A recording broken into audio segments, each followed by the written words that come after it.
अकोले तालुक्यातील राजूर येथे अवैधरित्या दारू विक्री करण्यासाठी नेणाऱ्या 4 व्यक्तींना उत्पादन शुल्क अधिकाऱ्यांनी पहाटे ताब्यात घेतलाय. दारू वाहतुकीसाठी वाहण्यात येणाऱ्या गाडीसह सुमारे 8 लाख रुपयांचा माल हस्तगत करण्यात आलाय. माजी आदिवासी मंत्री मधुकर पिचड यांच्या राजूर गावात गेल्या काही वर्षांपासून दारूबंदी करण्यात आली होती. मात्र या ठिकाणी बाहेरून आणत अवैधरित्या दारू विक्री केली जाते. त्यातच आता सुप्रीम कोर्टानं महामार्गालगतची दुकानं बंद केल्यानं सर्वत्र अवैध दारू विक्रीचा सुळसुळाट झालाय. अशातच पहाटे दारू घेऊन जाणाऱ्या MH14P5028 या वाहनाला उत्पादन शुल्क अधिकाऱ्यांनी गुप्त खबऱ्याकडून माहिती मिळताच अडवलं असता यामध्ये देशी विदेशी मद्य मोठ्या प्रमाणात आढळून आले.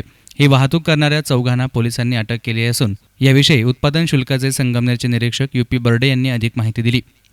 माननीय अधीक्षक साहेब श्रीमती भाग्यश्री जाधव, श्री बारगजे साहेब, क्षेत्रीय उपाधीक्षक उत्तर विभाग, राज्य उत्पादन शुल्क अंमलदार यांच्या मार्गदर्शनाखाली मी निरीक्षक राज्य उत्पादन शुल्क विभागाचे कार्यक्षेत्रातील राजूर तालुका अकोला येथे निरीक्षक श्री UP बर्डे व कर्मचारी श्री शंकर लवांडे विपुल करपे व विजय पाटोळे, मोहन घोडेकर व VH गवांदे, RB कदम, सुधीर नागरे व पोलीस निरीक्षक श्री जाधव साहेब व त्यांचा स्टॉप राजूर येथे तालुका अकोला असे सर्वजण मिळून गुप्त बातमी मिळाल्याने पहाटे 4 वाजता वाजण्यास सुमारास दारूबंदी गुन्ह्याचा छापा मारण्यासाठी खडी स्टेशन केशर राजूर तालुका येथे गेलो असता महिंद्रा कंपनीचे मॅक्स सवेरा वाहन क्रमांक MH14P5028 या 4 चाकी वाहनातून विदेशी मद्याचा साठा सदर वाहनात विक्री करण्याकरता नेत असताना सदर आरोपीस जागीच अटक करण्यात आली.